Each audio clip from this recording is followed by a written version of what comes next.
सहना भवतु सहनौ भुनक्तु सह वीर्यङ्करवावहै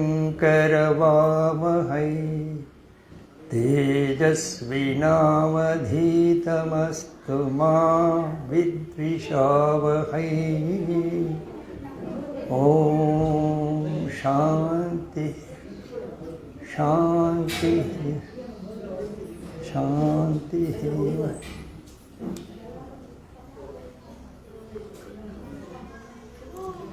अखंडमंडलाकारं व्याप्तं येन चराचरं तत्पदं दर्शितं येन तस्मै श्री गुरवे नमः।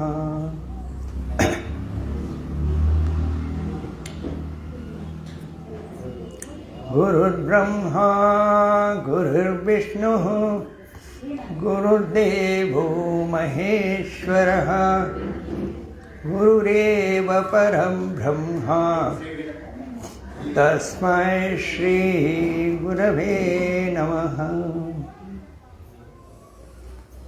चिन्मयं व्यापि यत्सर्वं त्रैलोक्यं सचराचरं तत्पदं दर्शितं येन तस्मै श्री गुरवे नमः।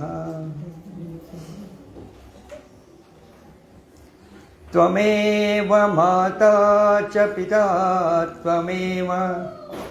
त्वमेव बन्धुश्च सखा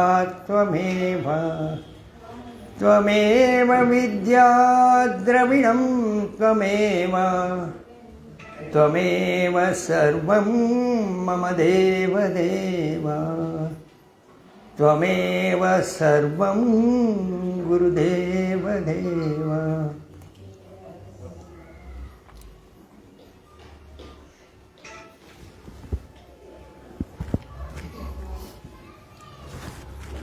ॐ यं ब्रह्मा वरुणेन्द्र रुद्रमरुतः स्तुन्वन्ति दिव्यैस्तवैः वेदैः साङ्गपदक्रमोपनिषदैः गायन्ति यं सामगाः ध्यानावस्थिततद्गतेन मनसा पश्यन्ति यं योगिनः यस्यान्तं न विदुःसुरासुरगणाः देवाय तस्मै नमः देवाय तस्मै नमः।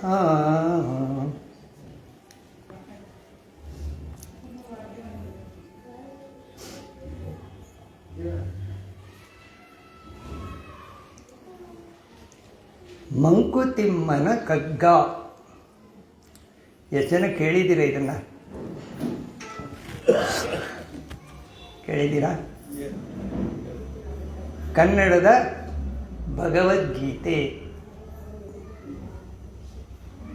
ಡಿ ವಿ ಗುಂಡಪ್ಪನವರು, ದೇವನಹಳ್ಳಿ ವೆಂಕಟರಮಣಯ್ಯ ಗುಂಡಪ್ಪ, 1887ರಿಂದ 1975 ಇದ್ದವರು. ಇವರು ತಮ್ಮ ಜೀವನ ಕಾಲದಲ್ಲಿ ಶಾಸ್ತ್ರಗಳನ್ನೆಲ್ಲ ಓದಿ ತಿಳ್ಕೊಂಡು ಅಧ್ಯಯನ ಮಾಡಿ ತಮ್ಮ ಜೀವನಕ್ಕೆ ಅಳವಡಿಸಿಕೊಂಡು ಪದ್ಯದ ರೂಪದಲ್ಲಿ ತಮ್ಮ ಅನುಭವಗಳನ್ನು ಶಾಸ್ತ್ರಕ್ಕೆ ಹೊಂದಿಸಿಕೊಂಡು ಬರೆದಿದ್ದಾರೆ. ಅದಕ್ಕೆ ಇದನ್ನು ಕನ್ನಡದ ಭಗವದ್ಗೀತೆ ಅಂತ ಹೇಳಿದ್ದಾರೆ. ಭಗವದ್ಗೀತೆಯಲ್ಲಿ 945 ಶ್ಲೋಕ ಇದ್ದರೆ ಕಗ್ಗದಲ್ಲಿ 945 ಪದ್ಯ ಇದೆ. ಆಯಿತಾ?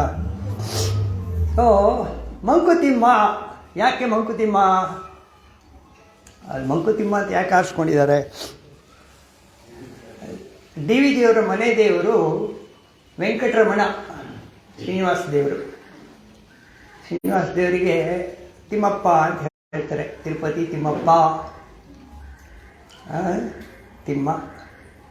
ಸೊ ಇವರೇನು ಮಾಡಿದ್ದಾರೆ, ತಮ್ಮ ಜೀವನದಲ್ಲಿ ತತ್ವವನ್ನು ಕಂಡಿಟ್ಕೊಂಡು ಸತ್ಯಾಂಶವನ್ನು ತಿಳ್ಕೊಂಡು ಅದನ್ನು ಅನುಭವಕ್ಕೆ ತಗೊಂಡಾಗ ಇವ್ರು ನೋಡ್ತಾರೆ ಎಲ್ಲರೂ ಮಂಕಾಗಿದ್ದಾರೆ.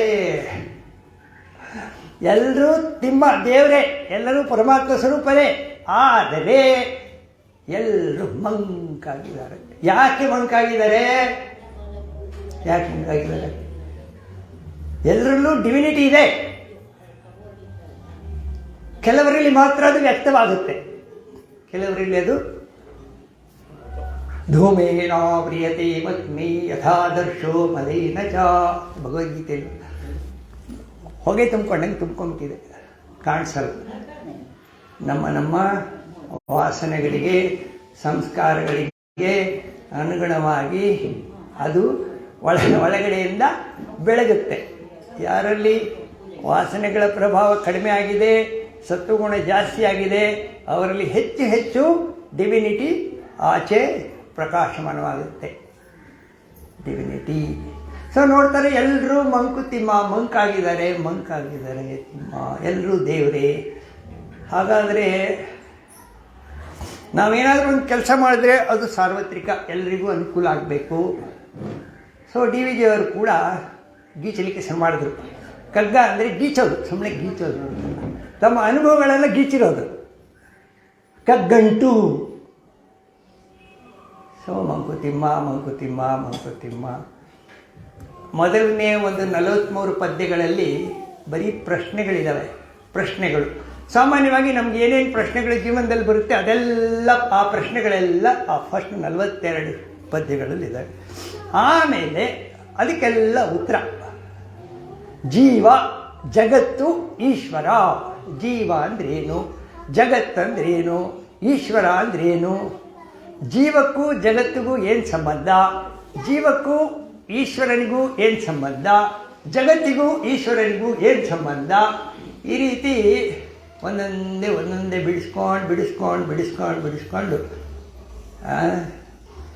ಕಗ್ಗ ಓದಬೇಕಾದ್ರೆ ಸ್ವಲ್ಪ ತಯಾರಿ ಬೇಕು. ಎಲ್ಲರಿಗೂ ಕಗ್ಗ ಓದಿ ಅದರಲ್ಲಿ ಇಂಟ್ರೆಸ್ಟ್ ಕ್ರಿಯೇಟ್ ಮಾಡಲಿಕ್ಕೆ ಸಾಧ್ಯ ಇಲ್ಲ. ಡಿ ವಿ ಜಿ ಒಂದು ಕಡೆ ಹೇಳ್ತಾರೆ, ಯಾರಿಗೆ ಏನು ಕಚೇರಿ, ಅಡುಗೆ ಮನೆ, ಮಲಗು ಕೋಣೆ ಇದೆಲ್ಲ ಸತ್ಯಲೋಕ, ವೈಕುಂಠ, ಕೈಲಾಸ ಆಗಿದೆಯೋ ಅಂಥವರಿಗೆ ಕಗ್ಗದಿಂದ ಯಾವ ಪ್ರಯೋಜನವೂ ಇಲ್ಲ.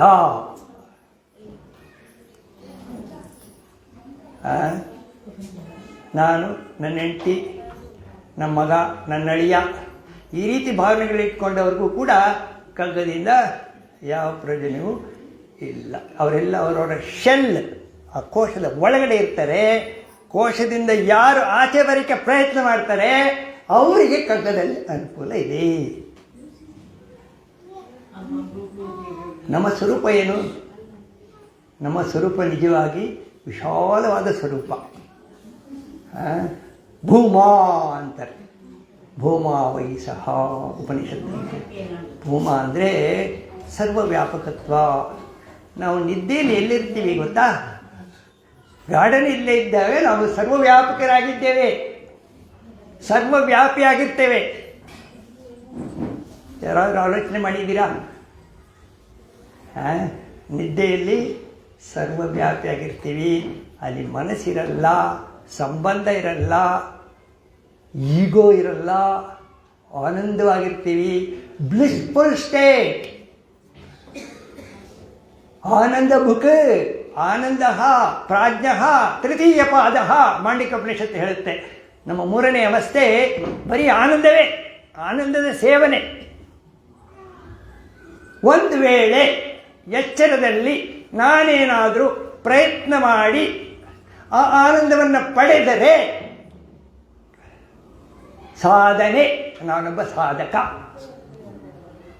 ನನಗೆ ಯಾವ ಹಂಗೂ ಬೇಕಾಗಿಲ್ಲ, ಯಾವ ಅಂಟು ಇರಬೇಕಾಗಿಲ್ಲ, ಯಾವ ಅಧಿಕಾರನೂ ಬೇಡ, ಯಾವ ಪ್ರಲೋಭನೆಯೂ ಇಲ್ಲ. ಚಿನ್ಮಯಾನಂದರು ಹೇಳ್ತಾರೆ, ಸ್ವಾಮಿ ಚಿನ್ಮಯಾನಂದರು ನಮ್ಮ ಗುರುಗಳು, as soon as you are born in this world, ನೀವು ಹುಟ್ಟಿದ ಕೂಡಲೇ you have inherited wealth immeasurable and treasures unknown, but you live like a helpless beggar. Now ಸ್ವರಾಟ್, ಪ್ರತಿಯೊಬ್ಬರೂ ಕೂಡ ಸ್ವರಾಟ್. ಯಾವಾಗಲಾದರೂ ಈ ಥರ ಆಲೋಚನೆಗಳು ಬಂದಿದೆಯಾ ನಿಮಗೆ? ಯಾರಿಗಾದರೂ ಆವಾಗ ಬರಬಹುದು, ಆದರೆ ಅದು ಹಾಗೆ ಕಂಟಿನ್ಯೂ ಆಗುತ್ತಾ? ಇಲ್ಲ. ಯಾಕೆಂದರೆ ನಮ್ಮ ಸಂಸ್ಕಾರದ ವಾಸನೆಗಳ ಸೆಳೆತಗಳು ಅಷ್ಟು ಜೋರಾಗಿದ್ದಾವೆ. ಪ್ರಮಾತಿ ಬಲವದ್ಧಳಂ, ಅರ್ಜುನ ಹೇಳ್ತಾನೆ. ಇಂದ್ರಿಯಗಳು ಎಳಿತವೆ, ನಮ್ಮನ್ನು ಬಿಡಲ್ಲ. ಅದು ವಯಸ್ಸಾದರೂ ಚಿಕ್ಕವರಾದರೂ ಯಾರಿಗಾದರೂ ಕೂಡ ಈ ಪ್ರಿನ್ಸಿಪಲ್ ಒಂದೇ, ಸೆಳೆಯೋದು. ಸೊ ಈ ಥರ ಎಲ್ಲ ನಮ್ದು ಇದ್ದಾಗ, ನಮಗೇನೋ ಪರಮಾತ್ಮ ತತ್ವ ನಮ್ಮಲ್ಲಿದೆ ಅಂತ ಗೊತ್ತಾದಾಗ, ಈಗ ನಾವು ಮಾಡಬೇಕಾದ್ದೇನು? ಮೆತ್ತಿಗೆ ಆ ಕಡೆ ನಮ್ಮ ಡೈರೆಕ್ಷನ್ನ ಆ ಕಡೆ ತಗೊಳ್ಳೋದು. ಹೇಗೆ ತಗೊಂಡೋಗೋದು? ಒಳಮುಖವಾಗಿ ಹೋಗಬೇಕು, ಅಂತರ್ಮುಖರಾಗಿ ಹೋಗಬೇಕು. ಆದಷ್ಟು ಹೊರಗಿನ ಅಟ್ರಾಕ್ಷನ್ ಏನಿದೆ, ಆಕರ್ಷಣೆಗಳು, ಅದೆಲ್ಲ ಕಡಿಮೆ ಆಗಬೇಕು. ಎಲ್ರಿಗೂ ಆಗಲ್ಲ, ಎಲ್ರಿಗೂ ಆಗಲ್ಲ. ಭಗವದ್ಗೀತೆಯಲ್ಲೇ ಹೇಳುತ್ತೆ, ಮನುಷ್ಯಾಣ ಸಹಸ್ರೇಷು ಕಶ್ಚಿತ್ ಯತತಿ ಸಿದ್ಧಯೇ. ಯಾರೋ ಸಾವಿರಾರು ಜನಗಳಲ್ಲಿ ಒಬ್ಬರು ಈ ದಾರಿಗೆ ಬರ್ತಾರೆ. ಯತದಾಮಪಿ ಸಿದ್ಧಾನಾಂ ಕಶ್ಚಿನ್ ಮಾಂ ವೇತ್ತಿ ತತ್ವತಃ. ಯಾರೋ ಅಷ್ಟರಲ್ಲಿ 1000 ಜನರಲ್ಲಿ ಒಬ್ಬ ನನ್ನನ್ನು ತತ್ವತಃ ತಿಳಿತಾನೆ. ಯಾರಿಗೆ ಹೇಳಿರೋದು? ಅರ್ಜುನನ್ಗೆ. ಅರ್ಜುನನ್ಗೆ ಎಲ್ಲಿ ಹೇಳಿದ್ದು? ಯುದ್ಧ ಭೂಮಿ. ಅರ್ಜುನನಿಗೆ ಯುದ್ಧ ಭೂಮಿಯಲ್ಲಿ ಹೇಳಿದ್ದು. ನನಗೆ ಯಾಕೆ ಭಗವದ್ಗೀತೆ? ಒಂದು ಆರ್ಗ್ಯುಮೆಂಟ್ ಇದೆ. ಭಗವದ್ಗೀತೆ ತಗೊಂಡು ಕೋರ್ಟಲ್ಲೆಲ್ಲ ಓದಿಸ್ತಾ ಇದ್ರಿ. ಇವಾಗ ಕೋರ್ಟಲ್ಲಿ ಓದೋದು ನಿಲ್ಲಿಸ್ಬಿಟ್ರು. ಯಾಕಂದರೆ ಅಲ್ಲಿ ಸಾಕಷ್ಟು ಹೊರಗಡೆಯಿಂದ ಇನ್ಫ್ಲೂಯೆನ್ಸ್ ಬರಲಿಕ್ಕೆ ಶುರುವಾಯಿತು. ಸತ್ವ ರಜ ತಮಸ್ಸು ಹೊರಗಡೆ ಎಷ್ಟು ಆಟ ಆಡ್ತಾ ಇದ್ದಾವೆ ಅಂದರೆ ಸತ್ವಗುಣಕ್ಕೆ ಪ್ರಬಲ ಕಡಿಮೆ ಆಗ್ತಾ ಹೋಗ್ತಾ ಇರುತ್ತೆ. ಸಮಷ್ಟಿಯಲ್ಲಿ ನಮ್ಮ ಇಂಡಿವಿಜುವಲ್ ಕಥೆ ಏನು, ನಮ್ಮ ಒಬ್ಬರ ಕಥೆ ಏನು, ನಾವು ಕೂಡ ಅದರ ಪ್ರಭಾವಕ್ಕೆ ಒಳಗಾಗಿರ್ತೇವೆ. ಸೊ DVಜಿಯವರು ಇದನ್ನು ಫಸ್ಟ್ 42 ಪದ್ಯಗಳಲ್ಲಿ ಪ್ರಶ್ನೆಗಳು ಹಾಕಿ ಆಮೇಲೆ ಉತ್ತರಗಳನ್ನು ಹೇಳ್ತಾ ಹೇಳ್ತಾ ಹೇಳ್ತಾ ಮೊದಲನೇ ಕಗ್ಗ ಸ್ಟಾರ್ಟ್ ಆಗುತ್ತೆ. ಶ್ರೀ ವಿಷ್ಣು. ಶ್ರೀ ವಿಷ್ಣು, ಶ್ರೀ ವಿಷ್ಣು ಅಂದರೆ ಮಹಾವಿಷ್ಣು ಅಂತೂ ತಗೊಳ್ಬೋದು ಪೌರಾಣಿಕವಾಗಿ, ಅಥವಾ ಸರ್ವವ್ಯಾಪಕತ್ವ. ಸರ್ವವ್ಯಾಪಕತ್ವ, ಎಲ್ಲೆಲ್ಲಿರುವ ಪರಮಾತ್ಮ ಮಹಾವಿಷ್ಣು. ಶ್ರೀ ವಿಷ್ಣು ಶುರು ಮಾಡ್ತಾರೆ. ಕೊನೆಯ 945ನೇ ಪದ್ಯ ಹೇಳುತ್ತೆ ಶರಣು. ಶ್ರೀ ವಿಷ್ಣು ಅಂತ ಹೇಳಿ ಶರಣು ಹೇಳ್ತಾರೆ. ಸೊ ಶ್ರೀ ವಿಷ್ಣುವಿಂದ ಶರಣಿಗೆ ಹೋಗಬೇಕಾದ್ರೆ ಇಷ್ಟೂ ಪದ್ಯಗಳಲ್ಲಿ ನಿಮ್ಮ ಮನಸ್ಸನ್ನು ತಗೊಂಡೋಗಿ ಪುಟ ಹಾಕಿ ಕೊನೆಗೆ ನಿಮಗೇನಾದ್ರು ಪ್ರಪಂಚದಲ್ಲಿ ಬೇಕಾದಷ್ಟು ಅನುಭವ ಆಗಿದ್ದರೆ, ನಿಮ್ಮ ಮನಸ್ಸು ಅದಕ್ಕೆ ಮಿಡಿದ್ರೆ, ನಿಮ್ಮ ಬುದ್ಧಿಶಕ್ತಿ ಅದರ ಜೊತೆ ಹೋದರೆ, ಒಂದು ವೇಳೆ ಹಾಗೆಲ್ಲ ಆದರೆ ನಿಮಗೆ ಅಲ್ಲಿ ಶರಣಾಗುವಂಥ ಒಂದು ಪರಿಸ್ಥಿತಿ ಒದಗುತ್ತೆ. ತಯಾರಾಗಿರಬೇಕು. ನಮಗೇನೋ ಆಯಿತು, ಸ್ವಾಮಿ ಚಿನ್ಮಯಾನಂದರ ಒಂದು ಸಂಪರ್ಕದಿಂದ ಹಿಮಾಲಯದಲ್ಲಿ 91ರಲ್ಲಿ ಅದೇನೋ ಜೀವನದಲ್ಲಿ ಏನೋ ಇದು ಆಗಬೇಕು. ಏನಿದು ನಮ್ಮಪ್ಪನ ಕೇಳಿದ್ರೆ, ಇದೆಲ್ಲ ಪೂಜೆ ದೇವರೆಲ್ಲ ಮಾಡ್ತಿರಲ್ಲ, ಇದೇನು ಹಾಗೆ. ಪಾಪ ಅವ್ರು ಏನು ಮಾಡ್ತಾರೆ, ನಿಮ್ಗೆ ಅದೆಲ್ಲ ಗೊತ್ತಾಗಲ್ಲ, ಸುಮ್ಮನೆ ಇರು. ನಾವು ಜಾಸ್ತಿ ಪ್ರಶ್ನೆ ಕೇಳಿದ್ರೆ ದೇವ್ರ ಬಗ್ಗೆ ಹಿರಿಯರು ಏನು ಹೇಳ್ತಾರೆ ನಮಗೆ, ನಿಮ್ಗೆ ಅದೆಲ್ಲ ಗೊತ್ತಾ? ಯಾಕಂದರೆ ಪಾಪ ಅವ್ರಿಗೂ ಯಾರು ಈ ಆಧ್ಯಾತ್ಮಿಕ ಮಟ್ಟದಲ್ಲಿ ಯಾರು ತಿಳಿಸಿಲ್ಲ ಏನಂತ. ಸೊ ನನಗೆ ಉತ್ತರ ಬೇಕಲ್ಲ.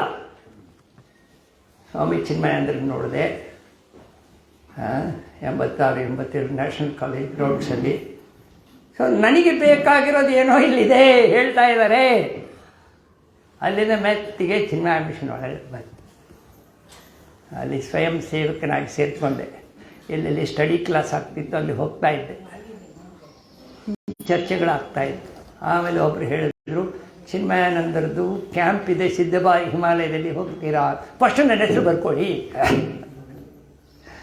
91ರಲ್ಲಿ ಸೀದಾ ಕಾಲ್ 500 ಜನ ಕ್ಯಾಂಪು. ಬೆಳಿಗ್ಗೆ ಮಾಂಡಕ್ಯ ಉಪನಿಷತ್ತು, ಸಾಯಂಕಾಲ ಭಗವದ್ಗೀತೆ. ಅಲ್ಲಿ ಆ ಪರಿಸರದಲ್ಲಿ ಆ ಸ್ವಾಮೀಜಿ ಸಂಪರ್ಕದಲ್ಲಿ ಅದೇನಾಯಿತೋ ಗೊತ್ತಿಲ್ಲ.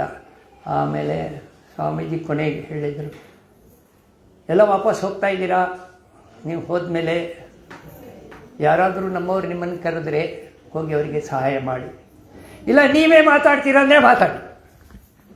That is your gurudakshina to me. ಇವಾಗ ನಾನೇನೋ ಮಾತಾಡ್ತಾ ಇದ್ದರೆ ನಮ್ಮ ಗುರುಗಳಿಗೆ ಅದು ಸಲ್ಲಬೇಕು ದಕ್ಷಿಣೆ. ಹಾಗೆಯೇ ಸ್ವಾಮಿ ಬ್ರಹ್ಮಾನಂದರು ಚಿನ್ಮಯ ಮಿಷನ್ನಲ್ಲಿ ಮಂಕುತಿಮ್ಮನ ಕಗ್ಗ ಅವರಿಂದ ಕೂಡ ಪ್ರೇರಿತನಾಗಿ, ಯಾಕೆ ನಾನು ಮೊದಲು ಮಾತಾಡ್ತಾ ಇರಲಿಲ್ಲ, ಬರೀ ಕೆಲಸ ಮಾಡ್ತಾಯಿದ್ದೆ, ವಿಷಯ ತಿಳ್ಕೊಳ್ಳೋಣ ಅಂತ. ಒಂದು 2-3 ವರ್ಷದ ಹಿಂದೆ ಯಾಕೆ ನಾನು ಮಾತಾಡಬಾರ್ದು ಅಂತ ಹೇಳಿ ಮಾತಾಡಲಿಕ್ಕೆ ಶುರು ಮಾಡಿದಾಗ ಏನೋ ಪ್ರೇರಣೆಯಿಂದ ಮಾತಾಡಲಿಕ್ಕೆ ಶುರು ಮಾಡಿ. ಉಪನಿಷತ್ತು, ಭಗವದ್ಗೀತೆ, ಕಗ್ಗ, ವಿಶೇಷವಾಗಿ ಕಗ್ಗದಲ್ಲಿ ನನಗೆ ಬಹಳ ಆಸಕ್ತಿ ಇರೋದ್ರಿಂದ ಕಗ್ಗ ಭಗವದ್ಗೀತೆ ಒಟ್ಟೊಟ್ಟಿಗೆ ಬರ್ತಾಯಿತ್ತು. ಸೊ ಈಗ ಬನ್ನಿ, ಮಂಕುತಿಮ್ಮನ ಕಗ್ಗ. ಶ್ರೀ ವಿಷ್ಣು ವಿಶ್ವಾದಿಮೂಲ ಮಾಯಾಲೋಲ ದೇವ ಸರ್ವೇಶ ಪರಬೊಮ್ಮನೆಂದು ಜನಂ ಆವುದನ್ನು ಕಾಣದೊಡಂ ಅಳ್ತಿಯಂ ನಂಬಿಹುದೋ. ಯಾವುದನ್ನು ಕಾಣದಿದ್ದರೂ ಕೂಡ ಭಕ್ತಿಯಿಂದ ನಂಬಿದ್ದಾರೆ. ಆ ವಿಶೇಷಕ್ಕೆ ಮಣಿಯೋ ಮಂಕುತಿಮ್ಮ. ಭಕ್ತಿಯಿಂದ ನಂಬಿದ್ದಾರೆ. ದೇವರು ಏನಂತ ಯಾರಿಗೂ ಗೊತ್ತಿಲ್ಲ, ಯಾರೂ ಅನುಭವಿಸಿಲ್ಲ, ಯಾರೂ ನೋಡಿಲ್ಲ. ನೋಡಿದ್ದೀವಾ? ಇನ್ನೊಂದು ಕಗ್ಗ ಹೇಳುತ್ತೆ, ದೇವರೆಂಬುದೇನು ಕಗ್ಗ ತಲೆಯ ಗವಿಯೇ. ಕಗ್ಗ ತಲೆಯ ಗವಿ, ಕತ್ಲಲ್ಲಿ ತೋರಿಸ್ಬಿಟ್ಟು ಅಲ್ಲಿ ದೇವರಿದ್ದಾರೆ ಅಂದರೆ ಏನು ಕಾಣುತ್ತೆ ನಿಮಗೆ? ಬರೀ ಕತ್ಲು ಕಾಣುತ್ತೆ. ಅಥವಾ ನಾವರಿಯಲಾರದರ ಎಲ್ಲರ ಒಟ್ಟು ಹೆಸರೇ, ನಮಗೇನು ಗೊತ್ತಿಲ್ವೋ ಅದೆಲ್ಲ ಒಟ್ಟಿಗೆ ಸೇರಿಸಿರ ದೇವರ. ಕಾವನರ್ವ ನಿರಲಿಕೆ ಜಗತ ಕಥೆಯೇ ಕಿಂತು ಸಾವು ಹುಟ್ಟುಗಳೇನು ಮಂಕುತಿಮ್ಮ. ನಮ್ಮದು ಅದೇ ಅನುಭವ. ಒಂದು ಇನ್ಸಿಡೆಂಟು, ಈ PUC ಫಸ್ಟ್ ಇಯರು. ನಮ್ಮ ಆಧ್ಯಾತ್ಮದಲ್ಲಿ ಚಿಕ್ಕಂದಿನಿಂದಲೂ ಇರೋದರಿಂದ ಕೆಲವು ವಿಷಯಗಳು ತಲೆಯಲ್ಲಿ ಹಾಗೆ ಉಳ್ಕೊಂಡ್ಬಿಡ್ತವೆ. ಈ ವಿಷಯ ಅಧ್ಯಾತ್ಮ ವಿಷಯ ಎಲ್ಲಾದರೂ ಬಂದರೆ ಅದು ಉಳ್ಕೊಂಡ್ಬಿಡುತ್ತೆ. ಅದಕ್ಕೆ ಇವಾಗ ಉತ್ತರ ಸಿಗ್ತಾ ಇರುತ್ತೆ. PUC ಫಸ್ಟ್ ಇಯರಲ್ಲಿ ಎಲ್ಲ ಹುಡುಗರು ಭಾಳ ಹುಮ್ಮಸ್ಸಾಗಿರ್ತಾರೆ. ಮೇಡಮ್ ಬಂದರು, physics madam, believers and non believers of god. ಒಂದು ಕ್ವಶನ್, ಬಿಲೀವರ್ಸ್ ಯಾರು? ಎಲ್ಲ ಕೈದು. ನಾನ್ ಬಿಲೀವರ್ಸ್ ಯಾರು? ಒಬ್ಬ ಹುಡುಗ ಕೈ ಎದ್ದ. ನಾನ್ ಬಿಲೀವರ್ ಏನು ಅವನ ಹೆಸರು? ಅಮೃತರಾಜ್. ಗೊತ್ತಿರಬೇಕು. ಅಮೃತರಾಜ್ ಅಂದರೆ ಒಬ್ಬ ಕ್ರಿಶ್ಚಿಯನ್ ಹುಡುಗ. ಕೈ ಎತ್ತಿದ. ಅವನು ಸೋ ಬೋಲ್ಡ್ ಆ್ಯಂಡ್ ಸೋ ಇದು ಫ್ಲೇರ್. ಹೇಳು ಯಾಕೆ? Why I can't see, I can't touch, I can't smell, I can't taste, there is no God. ಪಾಶ್ಚಾತ್ಯ ಸಂಸ್ಕೃತಿಯಿಂದ ಬಂದಿರೋದು ಇದು. ನಮ್ಮ ದೇಹ, ನಮ್ಮ ಇಂದ್ರಿಯ, ನಮ್ಮ ಮನಸ್ಸು, ನಮ್ಮ ಕಣ್ಣು, ಇದಕ್ಕೇನು ಬೇಕು ಅದೆಲ್ಲ ಪ್ರಪಂಚದಲ್ಲೇ, ಅದೆಲ್ಲ ಚೆನ್ನಾಗಿ ಅನುಭವಿಸಬೇಕು, ಹೋಗಬೇಕು ಅಷ್ಟೇ, ಒಂದೇನಿಲ್ಲ. ಅಮೇರಿಕಾದಲ್ಲೂ ಕೂಡ ಒಂದು 2 ತಿಂಗಳು ಅಮೇರಿಕಾದಲ್ಲಿರುವ ಒಂದು ಅವಕಾಶ ಸಿಕ್ತು. ಅಲ್ಲಿ ಇರೋ ಜನಗಳು, ಅವರ ಭಾವನೆಗಳು, ಅವರ ಕಣ್ಣು ಎಲ್ಲ ನೋಡಿದಾಗ, ಅವರ ನಾಯಿಗಳು, 2-3 ನಾಯಿ ಇಟ್ಕೊಂಡು ಏನು ಜೀವನ ಮಾಡ್ತಾಯಿದ್ದಾರೆ. ನಮ್ಮ ದೇಶ ಹೇಗಿದೆ, ನಮ್ಮ ಸಂಸ್ಕೃತಿ ಹೇಗಿದೆ. ಒಬ್ಬರ ಹತ್ರ ಮಾತಾಡಲಿಕ್ಕಾಗಲ್ಲ ನಿಮಗೆ, ಎಲ್ಲ ರಿಸರ್ವ್ಡ್. ಹಲೋ ಹಾಯ್ ಅಂತ ಏನೋ ರೋಬೋ ಥರ ಹೇಳಿಬಿಡ್ತಾರೆ ಅಷ್ಟೇ. ಹಲೋ ಹಾಯ್ ಎದುರುಗಡೆ ಸಿಕ್ಕಿದ ಕೂಡಲೇ. ಹಾಗೆ ನೋಡಿದರೆ ನಾವು ಸ್ವರ್ಗದಲ್ಲಿದ್ದೀವಿ. ಸ್ವರ್ಗ ಸ್ವಲ್ಪ ತಿಳುವಳಿಕೆ ಇದ್ದರೆ. ಸೊ ದೇವರೆಂಬುದೇನು ಕಗ್ಗತ್ತಲೆಯ ಗವಿಯೇ, ನಾವರಿಯಲಾರದರ ಎಲ್ಲರ ಒಟ್ಟು ಹೆಸರೇ ಕಾವನರು ಬಣ್ಣಿರಲಿಕ್ಕೆ ಜಗದ ಕಥೆಯೇಕಿಂತು ಸಾವು ಹುಟ್ಟುಗಳೇನು ಮಂಕುತಿಮ್ಮ. ಈ ರೀತಿ ಪ್ರಶ್ನೆಗಳು ಬರ್ತಾ ಇರ್ತವೆ. ಪ್ರಶ್ನೆ ಬಂದಾಗ ಕೆಲವು ಪ್ರಶ್ನೆಗಳು, ಅದರ ಪ್ರಶ್ನೆಗಳು ಹೇಗೆ, ಒಂದೆರಡು ಪ್ರಶ್ನೆ ಓದ್ತೀನಿ, ಆಮೇಲೆ ಮುಂದಕ್ಕೆ ಹೋಗೋಣ. ಸ್ವಲ್ಪ ಅವರು ಎಲ್ಲ ಕವರ್ ಮಾಡ್ತಾರೆ. ಅವರು ಅನುಭವಕ್ಕೆ ಏನೇನು ಬಂದಿದೆ ಅವರು ಪತ್ರಕರ್ತರು ಕೂಡ ಆಗಿದ್ದರು. ಸೊ ಏನೇನು ಬಂದಿದೆ ಅದೆಲ್ಲ ಹೇಳಿದ್ರು. ಇನ್ನು 2-3 ಪ್ರಶ್ನೆ ಹೇಳ್ತೀನಿ, ಆಮೇಲೆ ಮುಂದಕ್ಕೆ ಹೋಗೋಣ.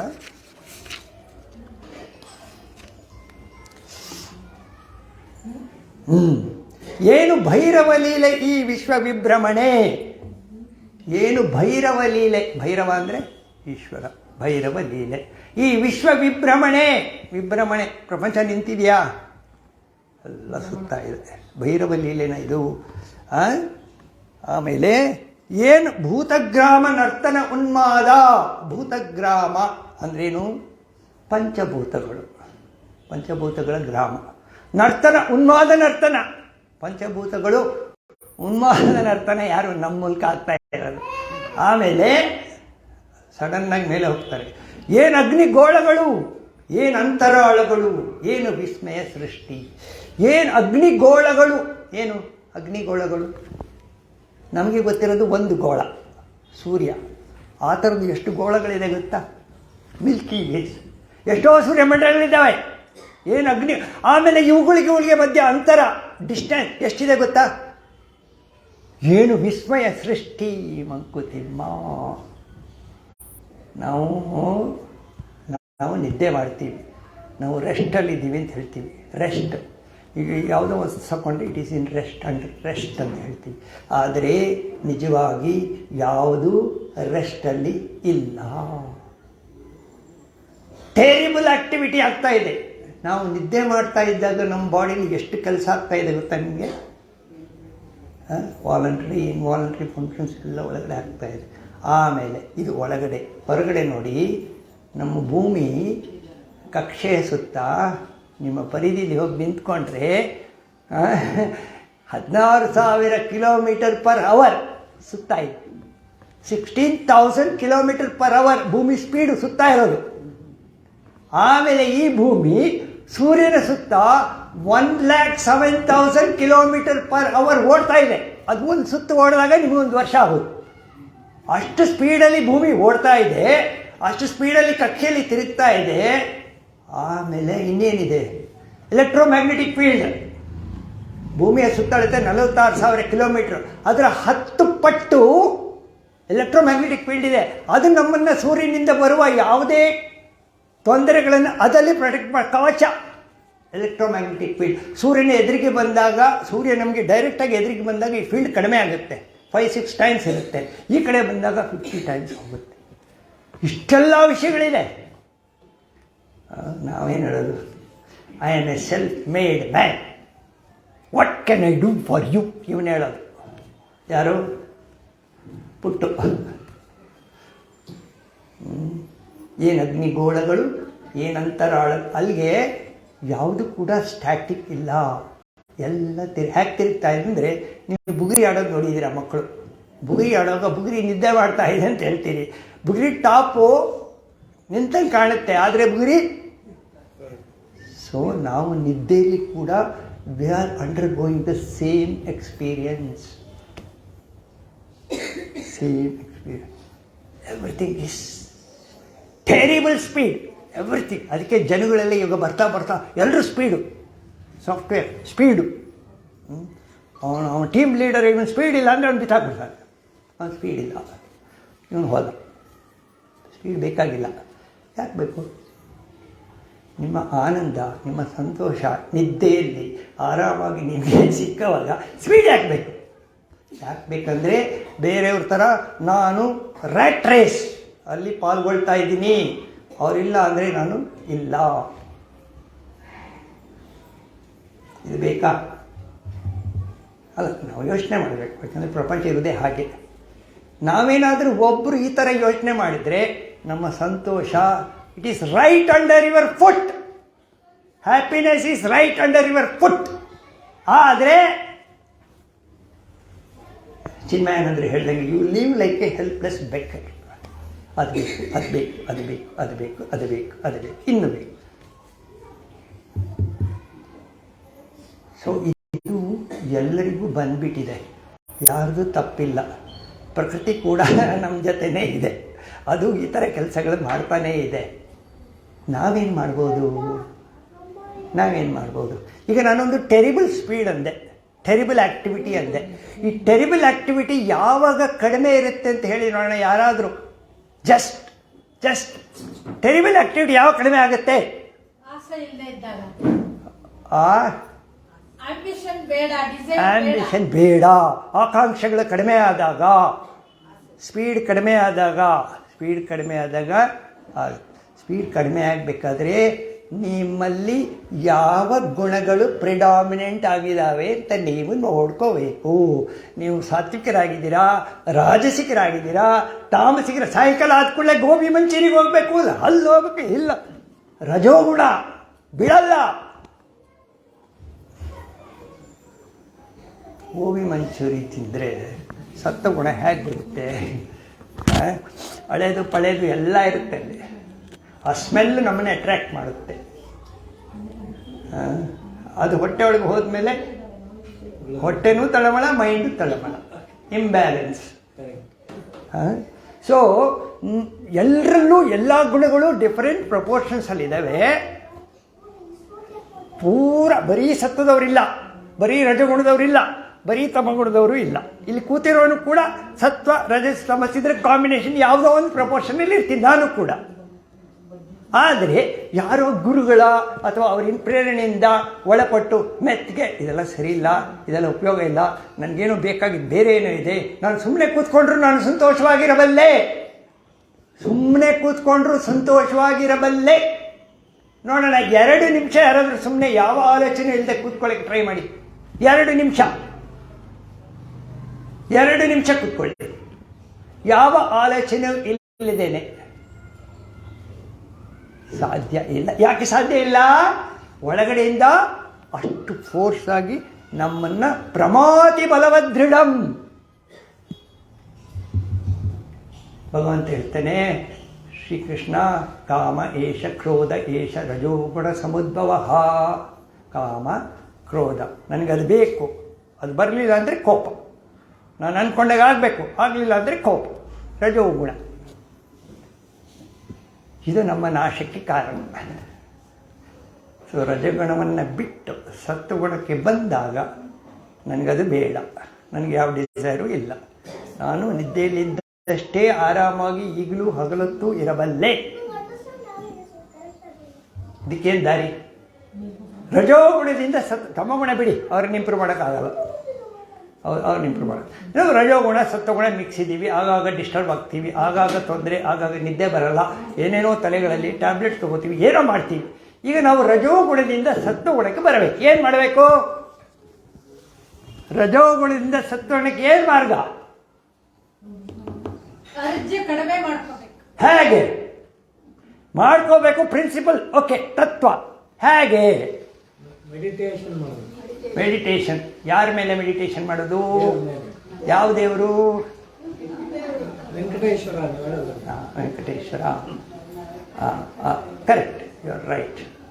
ಸೊ ರಜೋಗುಣದಿಂದ ಸತ್ವಗುಣಕ್ಕೆ ಕಡಿಮೆ ಮಾಡಬೇಕಾದ್ರೆ ಕಲ್ಕ ಹೇಳುತ್ತೆ, ದೇವ ಮಂದಿರ ಭಜನೆ ಪೂಜೆ ಪ್ರಸಾದಗಳು ಜೀವನದ ಅಲಂಕಾರ ಮನಸ್ಸಿನುದ್ಧಾರ. ದೇವ ಮಂದಿರ, ಭಜನೆ, ಪೂಜೆ, ಪ್ರಸಾದ ಇವೆಲ್ಲ ಏನಂದರೆ ಜೀವನದ ಅಲಂಕಾರ. ಇದರಿಂದ ಏನಾಗುತ್ತೆ? ಮನಸ್ಸಿನ ಉದ್ಧಾರ, ಮನಸ್ಸು ಉದ್ಧಾರ ಆಗುತ್ತೆ. ಭಾವವಂ ಕ್ಷುಲ್ಲ ಜಗದಿನ್ ಬಿಡಿಸಿ ಮೇಲೈವುದು. ಭಾವ ಅಂದರೆ ಮನಸ್ಸು. ಮನಸ್ಸನ್ನು ಕ್ಷುಲ್ಲ ಜಗತ್ತಿನಿಂದ ಬಿಡಿಸಿ ಮೇಲೆ ತಗೊಂಡು ಹೋಗೋದು ಯಾವುದಾದರೂ ಒಳಿತು. ದೇವ ಮಂದಿರ ಆಗ್ಬೋದು, ಭಜನೆ ಆಗ್ಬೋದು, ಪೂಜೆ ಆಗ್ಬೋದು, ಪ್ರಸಾದ, ಇಂಥದ್ದಂತಿಲ್ಲ, ಯಾವ್ದು ಬೇಕಾದರೂ ಆಗ್ಬೋದು.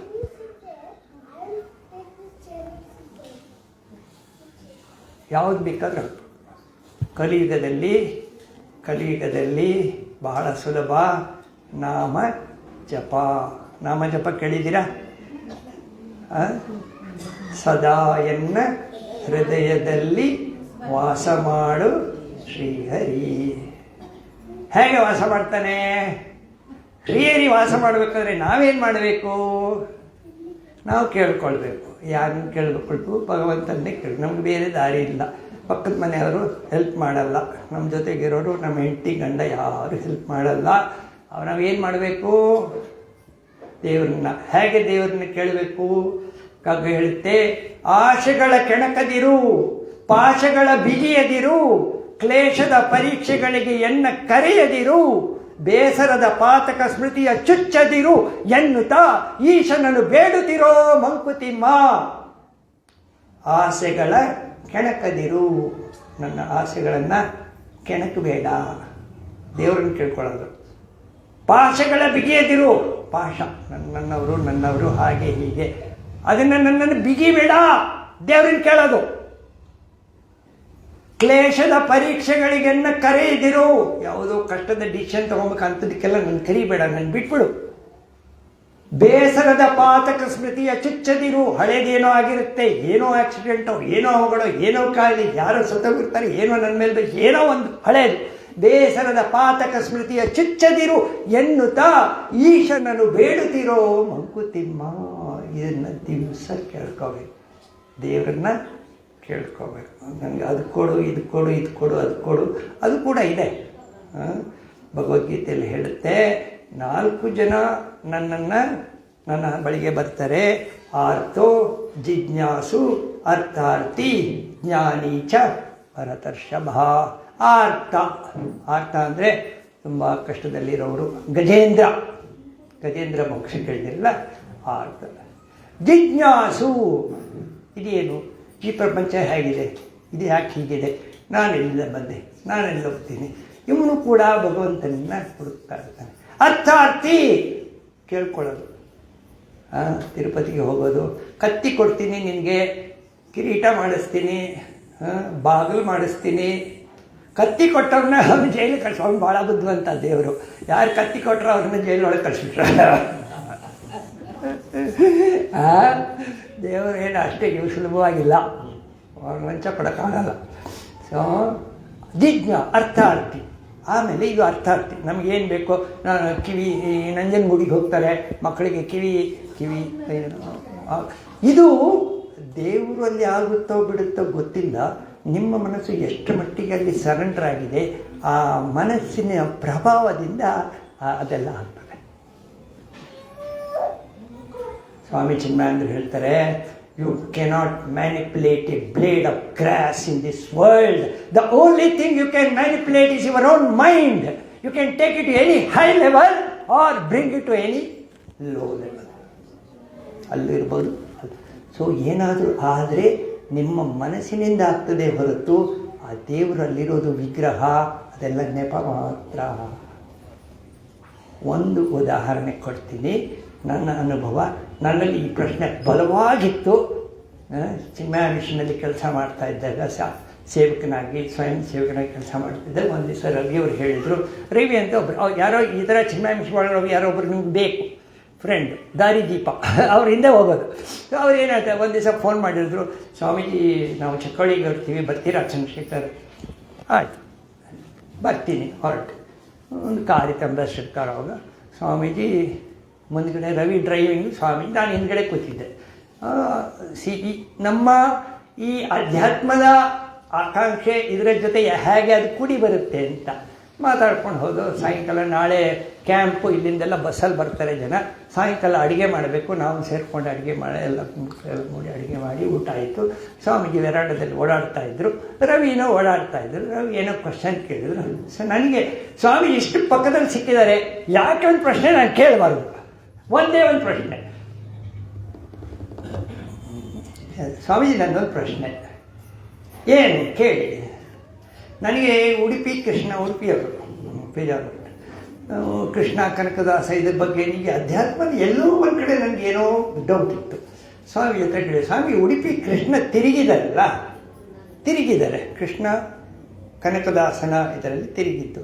ಈ ಕೃಷ್ಣ ತಿರುಗಿದ್ದು, ಕೃಷ್ಣ ದೇವರ ವಿಗ್ರಹ ತಿರುಗಿದ್ದು, ಅದು ಕನಕದಾಸನ ಪ್ರಭಾವದಿಂದ ತಿರುಗಿದ್ದ? ನನ್ನ ಕ್ವಶನ್. ಸ್ವಾಮಿ ಹೇಳಿದ್ರು, ನೀವು ಹೇಳಿ ಅಂತಂದರು. ಸ್ವಾಮಿ ನಾನು ಅಂದ್ಕೊಂಡಿದ್ದೀನಿ ಅದರ ಮೈಂಡಿನ ಮನಸ್ಸಿನ ಶಕ್ತಿಗೆ ಅದು ವಿಗ್ರಹ ತಿರುಗಿದೆ. ಮತ್ತೇನು ಅದೇ. ಆಮೇಲೆ ಯಾರ ಹತ್ರನೂ ಯಾವ ಪ್ರಶ್ನೆಯೂ ನಾನು ಕೇಳಲಿಲ್ಲ. ನನ್ನ ಅಧ್ಯಾತ್ಮದ ಸಾಧನೆ ಅದು ಅಲ್ಲಿ ಮುಟ್ಟಿಬಿಡ್ತು ಗುರಿ. ಏನಾದರೂ ಇದ್ದರೆ ಮನೆಯೇವ ಮನುಷ್ಯಾಣಂ ಕಾರಣಂ ಬಂಧ ಮೋಕ್ಷಯೋ. ಬಂಧನಕ್ಕೆ ಮನಸ್ಸೇ ಕಾರಣ, ಮೋಕ್ಷಕ್ಕೆ ಮನಸ್ಸೇ ಕಾರಣ. ಯಾರ ಮನಸ್ಸು? ನಮ್ಮ ಮನಸ್ಸು. ಬಂಧನದಲ್ಲಿರೋದು ಯಾರು? ನಾನು. ಮೋಕ್ಷದಲ್ಲಿರೋದು ಯಾರು? ನಾನು. ಮಾಡಿಫೈ ಆಗಿರೋದು ಯಾವುದು? ನನ್ನ ಮನಸ್ಸು ಮಾಡಿಫೈ ಆಗಿರೋದು, ಪ್ರಪಂಚ ಅಲ್ಲ. ಮನೆಯೇವ ಮನುಷ್ಯಾಣ ಕಾರಣಂ ಬಂಧ ಮೋಕ್ಷಯೋ. ಒಂದು ವೇಳೆ ಮನಸ್ಸು ಈ ರೀತಿ ಬೆಳವಣಿಗೆ ಆಯಿತು, ಮನಸ್ಸಿನಲ್ಲಿ ಆಸೆ ಆಕಾಂಕ್ಷೆಗಳು ಕಡಿಮೆ ಆದವು. ಆಸೆ ಆಕಾಂಕ್ಷೆಗಳು ಕಡಿಮೆ ಆದವು. ನಾನು ಏನು ನೋಡ್ತೀನಿ ಹೊರಗೆ ಅದೇ ಪ್ರಪಂಚ, ಅದೇ ತಂದೆ ತಾಯಿ, ಅದೇ ಹೆಂಡತಿ ಮಕ್ಕಳು, ಅದೇ ಸ್ನೇಹಿತರು. ನಾನು ನೋಡುವ ದೃಷ್ಟಿ ಬೇರೆ. ಹೇಗೆ ನೋಡ್ತೀನಿ? ಬ್ರಹ್ಮಾನುಸಂಧಾನ ಲೋಕಸಂಧಾನದಲ್ಲಿ. ಬ್ರಹ್ಮಾನುಸಂಧಾನ ಲೋಕಸಂಧಾನದಲ್ಲಿ ಎಲ್ಲೆಲ್ವೋ ನಿಮ್ಮನ್ನು ನಾನು ನೋಡ್ತಾ ಇದ್ದೀನಿ, ನಿಮ್ಮ ಕಣ್ಣುಗಳು ನೋಡ್ತಾ ಇದ್ದೀನಿ ಅಂದರೆ ಪರಬ್ರಹ್ಮ ತತ್ವ ನನ್ನೊಳಗೆ ನಿಮ್ಮೊಳಗೆ ಇರೋದು ಒಂದು, ಅದನ್ನು ನೋಡ್ತಾ ಇದ್ದೀನಿ ನಾನು.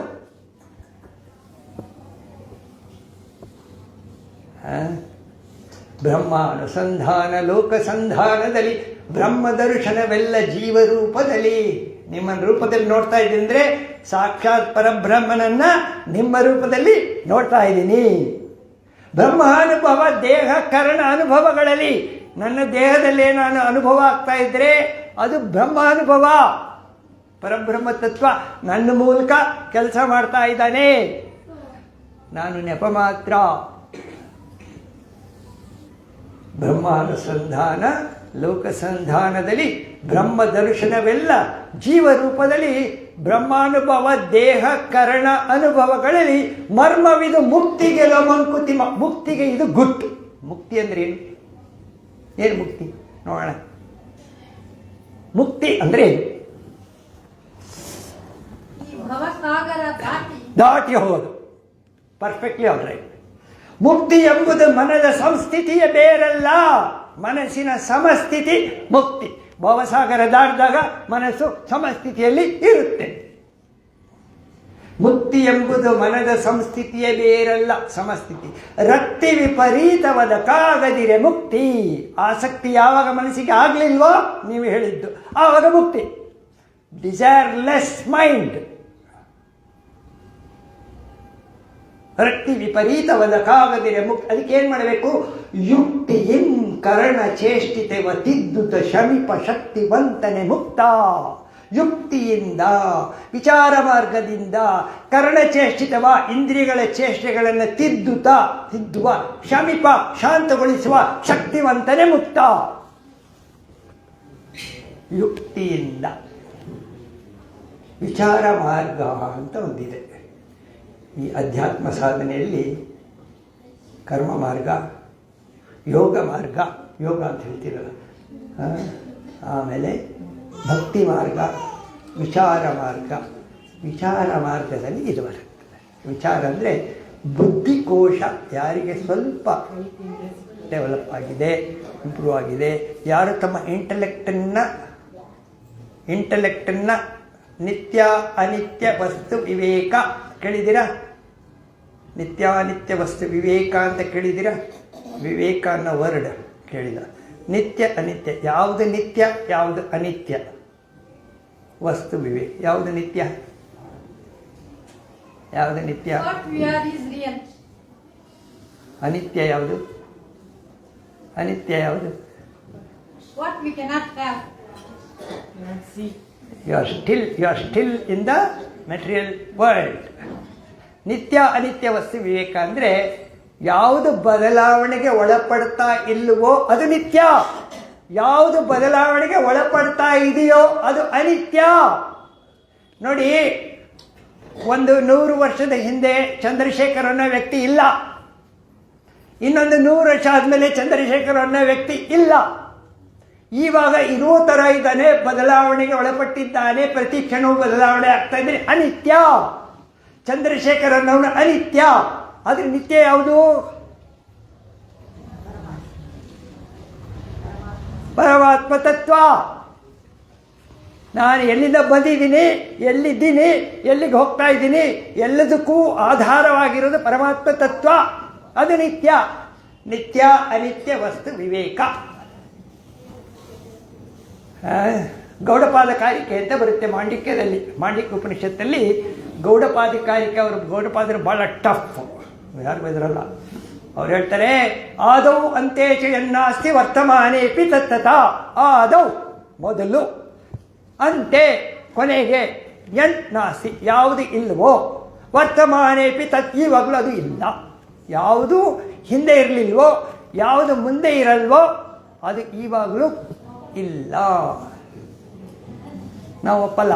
ನಾನಿದ್ದೀನಲ್ಲ, ನನ್ನ ಕೈ ಕಾಲಿದೆಯಲ್ಲ, ನನ್ನ ಕಣ್ಣಿದೆಯಲ್ಲ, ಇವರೆಲ್ಲ ಇದ್ದಾರಲ್ಲ. ಅದು ತಿಳುವಳಿಕೆ, ಪ್ರಾಪಂಚಿಕ ತಿಳುವಳಿಕೆ. ಅಧ್ಯಾತ್ಮ ಮತ್ತು ಪ್ರಾಪಂಚಿಕ ತಿಳುವಳಿಕೆಗೆ ಅಷ್ಟು ವ್ಯತ್ಯಾಸ ಇದೆ. ಸೊ ಯಾರಾದರೂ ಗುರುಗಳು ಆ ತತ್ವವನ್ನು ಅನುಭವಿಸಿದವರು ನಿಮಗೆ ಉಪದೇಶ ಮಾಡಿದಾಗ, ಅವರಿಂದ ನಿಮಗೇನಾದರೂ ಒಂದು ಸೇರಿದಾಗ ಈ ರೀತಿ ಭಾವನೆಗಳು ನಿಮ್ಮಲ್ಲಿ ಬೆಳೀಲಿಕ್ಕೆ ಸಹಕಾರಿಯಾಗ್ತವೆ. ಚಿನ್ಮಯಂದರಿ ಹೇಳ್ತಾರೆ, 2-3 ಕಾಂಟ್ಯಾಕ್ಟ್ ಬೇಕು.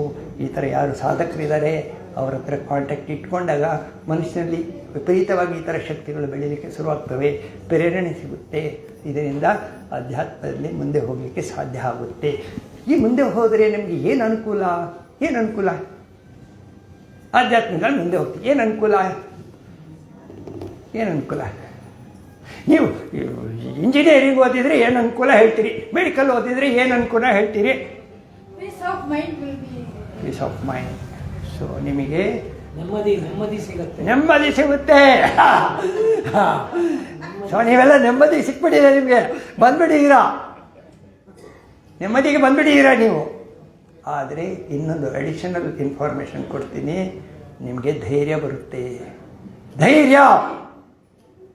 ಅಮೃತಸ್ಯ ಪುತ್ರಾಹ, ವಿವೇಕಾನಂದರು ಹೇಳೋದು.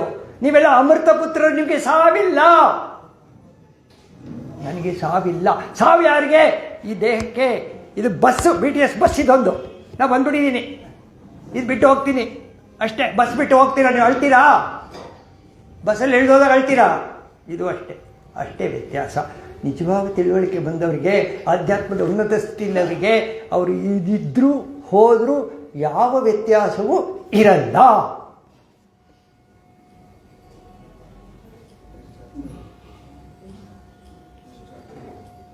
ಬಹಳ ಕಷ್ಟ ಇದೆ, ಬಹಳ ಕಷ್ಟ ಇದೆ. ಆ ಮಟ್ಟಿಗೆ ಮನಸ್ಸು ತಯಾರಾಗಿರಬೇಕು. ಇಲ್ಲ ಅಂದರೆ ನಾಮಜಪ ಬೆಸ್ಟ್. ದೇವರ ಹೇಳ್ತಾ ಕಾಲ ಕಳೆಯೋದು. ಇಲ್ಲಿವರೆಗೆ ಬಂದಿರೋದ್ರಲ್ಲಿ ಏನಾದರೂ ಪ್ರಶ್ನೆ ಇದೆಯಾ? ಮುಂದಕ್ಕೆ ಹೋಗಬೇಕು. ಅಲ್ಲ, ಬಸ್ ಬಿಡಕ್ಕೆ ಅವ್ರಿಗೆ ಆಸೆ ಇಲ್ಲದೆ ಅಂದ್ರೆ ಏನು ಮಾಡೋದು? ಕನ್ನಡ ಹಾಡು. ಆಸೆ ಎಂಬ ಬಿಸಿಲಿ ಕುದುರೆ ಏಕೆ ಏರುವೆ, ಮರಳುಗಾಡಿನಲ್ಲಿ ಸುಮ್ಮನೆ ಏಕೆ ಅಲೆಯುವೆ, ಅವನ ನಿಯಮ ಮೀರಿ ಇಲ್ಲಿ ಏನು ಸಾಗದು. ಏನೋ ಕಗ್ಗ ಹೇಳ್ತದೆ, ಏನು? ವಿಧಿಗೆ ನೀನ್ ಕಾರ್ಯ ನಕ್ಷೆಯ ತೊಡಿಸ ಹೊರಡದಿರು. ನಿಮ್ಮ ಪ್ರಶ್ನೆ ಉತ್ತರ. ವಿಧಿಗೆ ನೀನು ಕಾರ್ಯನಕ್ಷೆಯ ತೊಡಿಸ ಹೊರಡದಿರು. ಅಧಿಕಾರಿ ನೀನಲ್ಲ, ವಿಧಿ ಬೆಪ್ಪನಲ್ಲ. ನೀನು ಅಧಿಕಾರಿ ಅಲ್ಲ, ಅವನು ಬೆಪ್ಪ ಅಲ್ಲ. ಹದ ಅರಿತು ವಿಧಿ ತಾನೇ ಕುದುರಿಸುವನು ಎಲ್ಲವನು, ಅದಟದಿರು ನೀನವನ. ಅವನನ್ನು ಕೃಷ್ಣ ಅವನ ಹದ ತಿಳ್ಕೊಂಡು ಎಲ್ಲವನ್ನು ಕುದುರಿಸ್ತಾನೆ. ಬಹಳ ಸೂಕ್ಷ್ಮ, ಆದರೆ ಬಹಳ ಸಂತೋಷ ಕೊಡುವಂತಹ ಕೆಲವು ಕಾನ್ಸೆಪ್ಟ್ ನನ್ನ ಹತ್ರ ಇದೆ, ಹೇಳ್ತೀನಿ ನೋಡಿ. ನರೇಂದ್ರ ಮೋದಿ ಹೇಳ್ತೀರಾ, ನರೇಂದ್ರ ಮೋದಿ ಹಾಗೆ ಹೀಗೆ ವ್ಯಕ್ತಿನ ಭಾಳ ಹೊಗಳ್ತೀರ, ಭಾಳ ಸಂತೋಷ, ನನಗೂ ಸಂತೋಷ. ಈ ಥರ ವ್ಯಕ್ತಿ ಇಲ್ಲ. ಹಿಂದೂ ಧರ್ಮ ಎಲ್ಲ ಬಹಳ ಹಿಂದೂ ಹಿಂದೂ ಹಿಂದೂ ಹಿಂದೂ ಹಿಂದೂ ಹಿಂದೂ ಎಲ್ಲ ಹಿಂದುತ್ವ ಎಲ್ಲ ಬಂದ್ಬಿಡ್ತು. ಸ್ವಲ್ಪ ಹಿಂದೆ ಹೋಗಿ ಟಿಪ್ಪು ಸುಲ್ತಾನ್ ಇದ್ದಾಗ ಇವರೆಲ್ಲ ಎಲ್ಲಿ ಹೋಗಿದ್ರು? ಶ್ರೀರಂಗಪಟ್ಟಣದಲ್ಲಿ ಯಾವುದೋ ಜಾಗ, ಅಲ್ಲೆಲ್ಲ ಹೆಂಗಸರೆಲ್ಲ ತಗೊಳ್ಳಿ ಅಲ್ಲಿ ಹಾಕ್ಬಿಟ್ರು. ಹಿಂದೂಗಳು ಎಲ್ಲಿದ್ದರು? ಈಗ ಯಾರಿಗೆ ಕ್ರೆಡಿಟ್ ಕೊಡ್ತೀರಾ? ಮೊನ್ನೆ 2 ದಿವಸದ ಹಿಂದೆ ಪೇಪರಲ್ಲಿ ಒಬ್ಬ ಮುಸ್ಲಿಂ ಲೀಡರ್ ಹೇಳ್ತಾನೆ, ಇನ್ನು 50-100 ವರ್ಷ ಆದಮೇಲೆ ರಾಮ ಮಂದಿರ ಕೆಡವಿ ಅಲ್ಲಿ ಪುನಃ ನಾವು ಮಸೀದಿ ಕಟ್ತೇವೆ. It may be true, it may be true. History repeats. ಕೇಳಿದ್ದೀರಾ? History repeats. ಇವರೆಲ್ಲ ಜಲಿಯಾನ್ ವಾಲಾ ಬಾಗಲ್ಲಿ 100 ಜನರಿಗೆ ಅವನು ಜನರಲ್ ಡೈರ್ ಗುಂಡೋಡು ಸಾಯಿಸಿದಲ್ಲ, ಎಲ್ಲೋಗಿದ್ರು ಇವರು? History repeats. ನಾವೇನು ಮಾಡ್ತೀವಿ ಅಧ್ಯಾತ್ಮದಲ್ಲಿ? ಯಾರಿಗೆ ಕ್ರೆಡಿಟ್ ಕೊಡ್ತೀವಿ? ಪರಮಾತ್ಮ ತತ್ವ.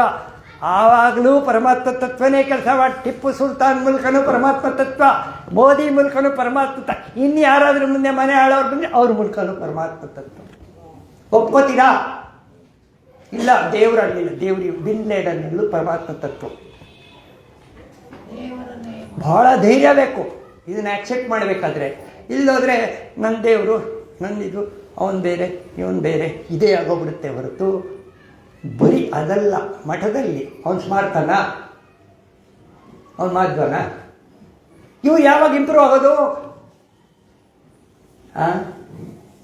ಮೇಲೆ ಕೆಳಗೆ ಬಳಿ ಒಳಗೆ ಸುತ್ತಲೆತ್ತೆತ್ತಲು ವಿದ್ಯುಲ್ಲಹರಿಯೊಂದು ಧೂಳಿಕೊಣ ಭೂಗೋಳ ರವಿಚಂದ್ರ ತಾರೆಗಳ ಚಾಲಿಪುದ ಬಿಡುಗೊಡದೆ ವಿದ್ಯುಲ್ಲಹರಿ. ಮೇಲೆ ಕೆಳಗೆ ಬಳಿ ಒಳಗೆ ಸುತ್ತಲೆತ್ತೆತ್ತಲು ಮೂಲೆ ಮೂಲೆಯಲ್ಲಿ ವಿದ್ಯುಲ್ಲಹರಿಯೊಂದು ಧೂಳಿಕಣ ಭೂಗೋಳ ರವಿಚಂದ್ರ ತಾರೆಗಳ ಚಾಲಿಪುದ ಬಿಡುಗೊಡದೆ. ಏನು? ಕನಕದಾಸರಿಗೆ ವ್ಯಾಸರಾಯರು ಎಲ್ಲರಿಗೂ ಬಾಳೆಹಣ್ಣು ಕೊಟ್ಟರೆ ಇವನಿಗೆ ಒಂದು ಬಾಳೆಹಣ್ಣು ಕೊಟ್ಟರು, ತಿನ್ಕೋ. ಇವನೊಬ್ಬ ವಾಪಸ್ ತಂದ್ಕೊಟ್ಬಿಟ್ಟ. ಯಾಕೆ ತಿಂದಿಲ್ಲ? ಅಲ್ಲಿ ಒಪ್ಕೋತೀವಿ, ಇಲ್ಲಿ ಒಪ್ಕೊಳ್ಳಲ್ಲ. ನಿಮ್ಮೊಳಗಡೆ ದೇವರಿದ್ದರೆ ನಾನು ಒಪ್ಪಲ್ಲ, ಅವರೊಳಗಡೆ ದೇವರು ನಾನು ಒಪ್ಪಲ್ಲ, ಕಳ್ಳನೊಳಗಡೆ ದೇವರು ಒಪ್ಪಲ್ಲ. ನನ್ನ ಮಗ ಕರೆಕ್ಟ್, ನನ್ನ ಹೆಂಡತಿ ಕರೆಕ್ಟ್. ವಿಸ್ತಾರದಲ್ಲಿ ಬಾಳು, ವೈಶಾಲ್ಯದಲ್ಲಿ ಬಾಳು, ಕತ್ತಲೆಯ ಮೂಲ ಮೊಡಕುಗಳ ಸೇರಲಿರು. ವಿಸ್ತಾರದಲ್ಲಿ ಬಾಳು. ಮನಸ್ಸು ವಿಸ್ತಾರವಾಗಬೇಕು, ವಿಸ್ತಾರವಾಗಬೇಕು. ಎಲ್ಲರನ್ನೂ ನಮ್ಮವರನ್ನು ತಂದ್ಕೊಳ್ಬೇಕು. ವೈಶಾಲ್ಯದಲ್ಲಿ ಬಿಡ, ವಿಶಾಲತೆ ಬಂದ್ಬಿಡಬೇಕು. ಈ ವಿಸ್ತಾರತೆ ವಿಶಾಲತೆ ಎಲ್ಲಿದೆ ಗೊತ್ತಾ? ನಿದ್ದೆಯಲ್ಲಿ ಪ್ರತಿ ದಿವಸವೂ ನೀವು ಅಲ್ಲೇ ಇರೋದು. ನಿಮಗೆ ಅದರ ಅನುಭವ ಇಲ್ಲ, ಅದರ ತಿಳುವಳಿಕೆ ಇಲ್ಲ. ಎದ್ದು ಕೂಡಲೇ ನಾನು, ನನ್ನ ಹೆಂಡತಿ, ನನ್ನ ಮಗ, ನಂದು ನಂದು ನಂದು.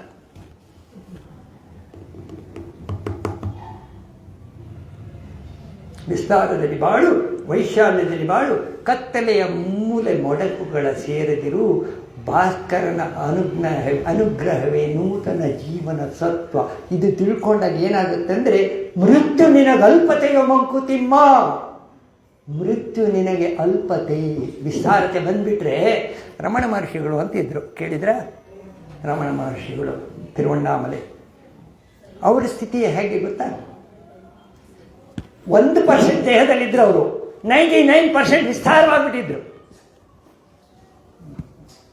ಅದು ಬಾರ್ನ್ ಗಿಫ್ಟ್, ಎಲ್ರಿಗೂ ಬರಲ್ಲ ಅದು. ಬಂದು ನಮಗೂ ಕೂಡ ಆ ಥರ ಆಗಬಾರ್ದು, ಆಗಬೇಕು, ಆ ಥರ ಏನಿಲ್ಲ. ಪ್ರಯತ್ನ ಮಾಡ್ಬೋದಲ್ವಾ? ಪ್ರಯತ್ನ ಮಾಡ್ಬೋದು ತಾನೆ. ಅದು ಜಂತೂನಾಂ ದುರ್ಲಭಂ ನರಜಂತು. ಗೊತ್ತಾ? ಮನುಷ್ಯನ ಜನ್ಮ ಇದೆಯಲ್ಲ ಬಹಳ ದುರ್ಲಭ, ಸಿಕ್ಬಿಟ್ಟಿದೆ ನಮಗೆ. ಉಪಯೋಗಿಸ್ಕೋಬೇಕಿದನ್ನು. ದೇವತೆಗಳಿಗೂ ಕೂಡ ಈ ಭಾಗ್ಯ ಇಲ್ಲ. ದೇವತೆಗಳಿಗೂ ಕೂಡ ಅವ್ರು ನಮ್ಮ ಥರ ದೇಹ, ಕಣ್ಣು, ಕಿವಿ ಇದೆಲ್ಲ ಇಲ್ಲ. ನಮ್ಮ ಥರ ಸಾಧನೆ ಮಾಡಲಿಕ್ಕೆ ಅವರಿಗೆ ಶಕ್ತಿ ಇಲ್ಲ. ಅವ್ರು ಬೇರೆ ಯಾವುದೋ ಥರ ಅವರು. ನಮಗಿದೆ. ಸೊ ಸಾಧನೆ ಮಾಡುವಾಗ ವಿಚಾರ ಮಾರ್ಗವನ್ನು ನಾವು ಸ್ವಲ್ಪ ಅಳವಡಿಸ್ಕೊಂಡಾಗ, ಯಾರೋ ನಮ್ಮಪ್ಪ, ಈಗ ನಮ್ಮ ತಂದೆಯವರು ಕೂಡ ಕೊನೆಗೆ ಪೂಜೆ, ನಮ್ಮಲ್ಲಿ ಒಂದು 65 ವರ್ಷದಿಂದ ಸಾಲಿಗ್ರಾಮಾಭಿಷೇಕ ಪೂಜೆ ಆಗ್ತಾಯಿದೆ. ಅವ್ರಿಗೂ ಕೂಡ ನಾನು ಕೆಲವು ಪಾಯಿಂಟ್ಸ್ ಮಾಡಿಕೊಡ್ತಾ ಇದ್ದೆ ಅಧ್ಯಾತ್ಮದ್ದು. ಪೂಜೆ ಆದಮೇಲೆ ಒಂದು ಫೈಲ್ ಮಾಡಿ ಕೂತ್ಕೊಂಡು ಡೈಲಿ ಓದ್ತಾಯಿದ್ರು. ನಿನಗೆ ಗೊತ್ತಿಲ್ಲ, ಸುಮ್ಮನೆ ಇರು ಅಂತ ಹೇಳಿದ ಅದೇ ತಂದೆಯವರು ನನ್ನ ಹತ್ರ ಕೆಲವು ಪ್ರಶ್ನೆಗಳನ್ನೆಲ್ಲ ಕೇಳಲಿಕ್ಕೆ ಶುರು ಮಾಡಿದ್ರು. ಆಮೇಲೆ ಅಧ್ಯಾತ್ಮ ಅದು ಇಂಥವರಿಗೆ ಬರಬೇಕು ಅಂತಿಲ್ಲ, ಯಾರಿಗೆ ಬೇಕಾದರೂ ಬರ್ಬೋದು, ಯಾರಿಗೆ ಬೇಕಾದ್ರೂ ಬರ್ಬೋದು. ಅದು ಹಳೆಯ ಸಂಸ್ಕಾರ ಇರುತ್ತೋ ಏನೋ, ಅಥವಾ ಯಾರೋ ಬಂದ ತಲೆ ಮೇಲೆ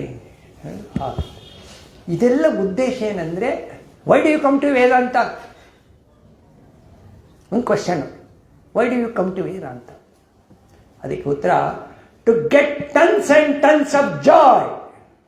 tons and tons of joy with bhoga or without bhoga, with a bad wife or a with a inseparable husband. ಅವು ಯಾರೇ ಇದ್ದರೂ ಕೂಡ ನಿಮ್ಮ ಸಂತೋಷಕ್ಕೆ, ನಿಮ್ಮ ಹ್ಯಾಪಿನೆಸ್ಸಿಗೆ ಯಾವ ಕೊರತೆಯೂ ಇಲ್ಲ. ನೀವೆಲ್ಲ ಬಂದಿದ್ದೀರಾ, ಆರಾಮಾಗಿದ್ದೀರಾ, ಕೈ ಕಾಲೆಲ್ಲ ಕರೆಕ್ಟಾಗಿದೆ, ಗಂಡು ನೋಡ್ತಾ ಇದೆ, ದೇವರ ತನ್ನ ಹೊಟ್ಟೆ ಹೊತ್ತಿಗೆ ನಿಮಗೇನಾಗಬೇಕು, ಖುಷಿಯಾಗಿ ಹ್ಯಾಪಿಯಾಗಿರಬೇಕು. ಹೇಗೆ ಹ್ಯಾಪಿಯಾಗಿರಬೇಕು? ನಿದ್ದೆಯಲ್ಲಿ ಹೇಗೆ ಬ್ಲಿಸ್ಫುಲ್ ಸ್ಟೇಟಲ್ಲಿ ಇದ್ರಿ, ಅದೇ ಥರ ಎಚ್ಚರದಲ್ಲಿರಲಿಕ್ಕೆ ಪ್ರಯತ್ನ ಮಾಡಿ.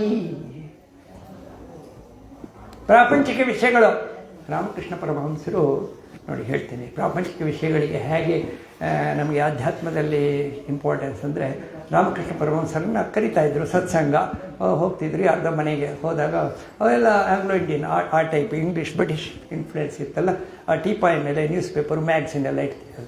ಇವರು ಒಳಗಡೆ ಹೋದ್ಕೊಳ್ಳೆ ಫಸ್ಟ್ ಅದನ್ನೆಲ್ಲ ಸುತ್ತಿ ತೊಗೊಂಡೋಗಿ ಮೂಲೆಯಲ್ಲಿ ಇಡ್ತಿದ್ರು. ಅದು ಎಲ್ಲ ಹಳೇದು, ಸತ್ತೋಗಿರೋದು. ಹೊಸತನವೇ ಬಾಳು, ಹಳದೆಲ್ಲ ಸಾವು ಬಿಡು, ಡಿ ವಿ ಜಿ ಹೇಳ್ತಾರೆ. ಹೊಸತನವೇ ಬಾಳು. ಇವಾಗೇನಿದೆ ಹೊಸದು, ಹಳೇದಲ್ಲ.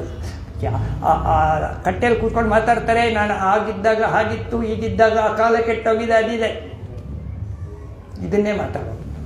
ಅದರಲ್ಲಿ ಇವ್ರನ್ನ ಸೇರಿಸ್ಕೊಳ್ಳೋದು. ಸಂತೋಷ ಆಗಬೇಕಲ್ಲ ಇವರಿಗೆ. ರಾಮನ ನಿರ್ದಂದು ರಾವಣನೊಬ್ಬ ನಿದ್ದನು, ಭೀಮನಿದ್ದಂದು ದುಶ್ಯಾಸನನೊಬ್ಬನು. ಗೊತ್ತಾಯ್ತಾ? ಈ ಮಹಿಗಳು ಅನ್ಯಾಯಕಾರಿ ಇಲ್ಲವುದೆಂದು. ಇಲ್ಲಿ ಭೂಮಿಲಿ ಅನ್ಯಾಯ ಇಲ್ಲದೆ ಇದ್ದಿದ್ದು ಯಾವಾಗ ಅನ್ಯಾಯ ಇರಲಿಲ್ಲ. ರಾಮ ಭಟನಾಗು ನೀನು ಮಂಕುತಿಮ್ಮ, ನೀನು ಹನುಮಂತನಾಗು, ರಾಮ ಭಟನಾಗು, ಭಕ್ತನಾಗು, ಕರ್ಮಯೋಗಿ ಆಗು. ಹನುಮಂತ ಏನು ಹೇಳ್ತಾನೆ ರಾಮನಿಗೆ? ರಾಮ, ದೇಹದಲ್ಲಿ ನಾನು ನಿನ್ನ, ದೇಹದಲ್ಲಿ ನಾನು ನಿಮ್ಮ ಸೇವಕ, ಮನಸ್ಸಿನಲ್ಲಿ ನಾನು ನಿನ್ನ ಭಕ್ತ. ಆತ್ಮದ ವಿಷಯಕ್ಕೆ ಬಂದಾಗ ನಾನು ನೀನು ಒಂದು. ಹನುಮಂತನಾಗ್ಬೋದಲ್ವಾ? ಕರ್ಮಯೋಗ ಮಾಡಿ, ಭಕ್ತಿಯೋಗ ಮಾಡಿ, ನಾಮಜಪ ಮಾಡಿ,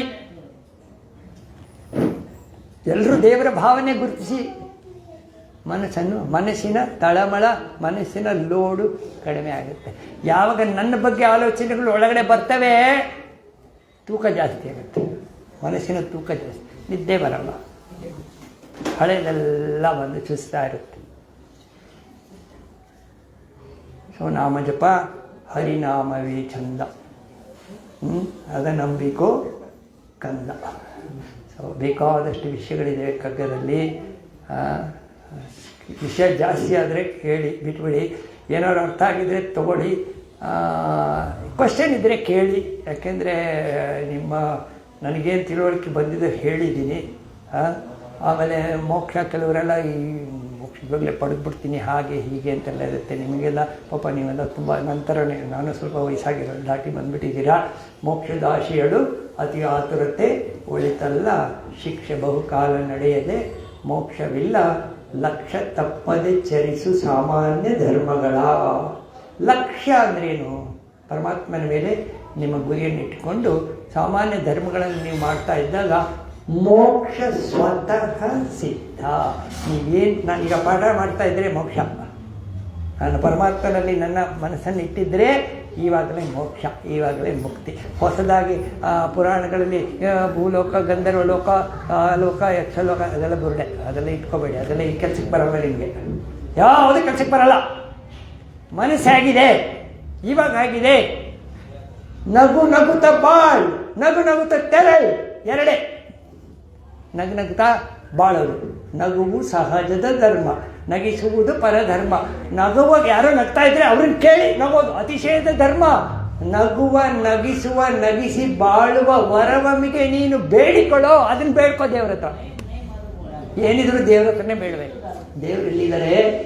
ನನ್ನೊಳಗಿದ್ದಾರೆ, ನಿಮ್ಮೊಳಗೆ, ಎಲ್ಲ ಕಡೆ. ಅದು ಗುರುತಿಸಲಿಕ್ಕೆ ವಿಶೇಷವಾದ ಇಂದ್ರಿಯ ಬೇಕು. ಏನು ವಿಶೇಷವಾದ ಇಂದ್ರಿಯ? ಈಶ್ವರನಿಗೆ ಅದಿತ್ತಲ್ಲ, ಮೂರನೇದು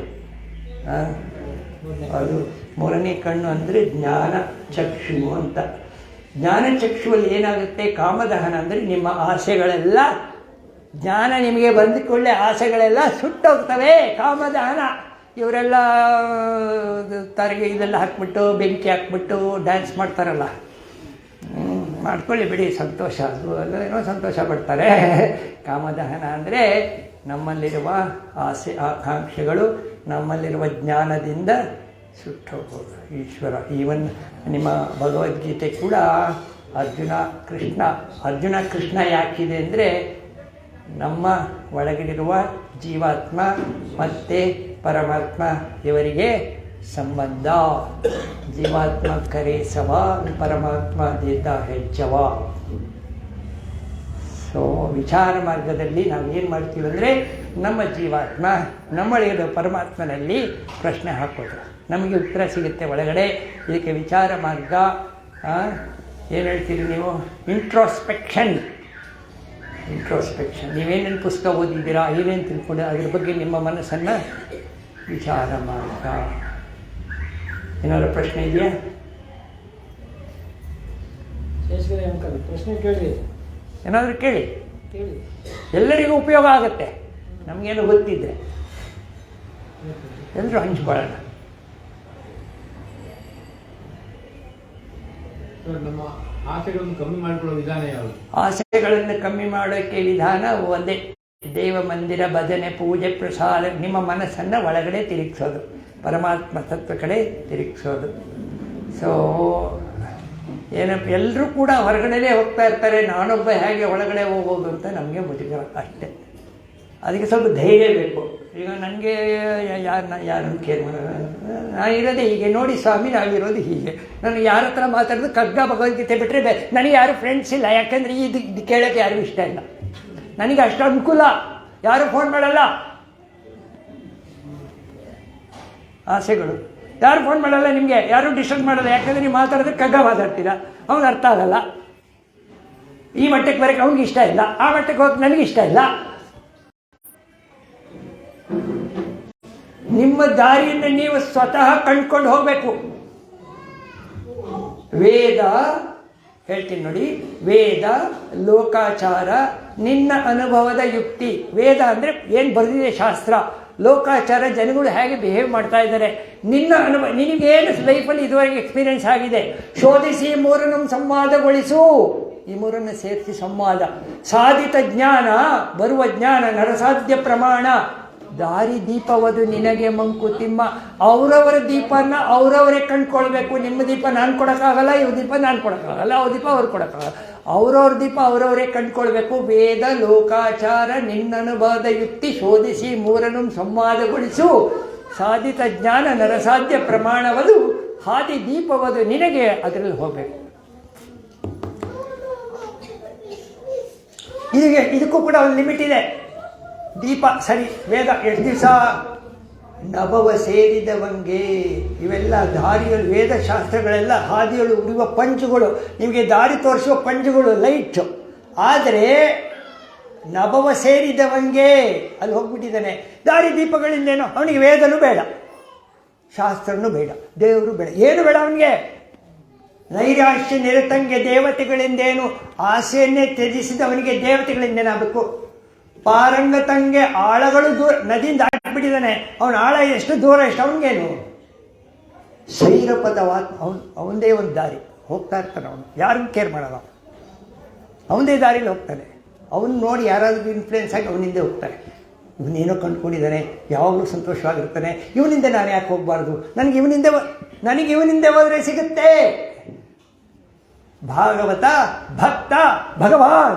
ಭಕ್ತನ ಕಾಲು ಹಿಡ್ಕೊಂಡ್ರೆ ದೇವರು ಬೇಗ ಸಿಗ್ತಾರೆ.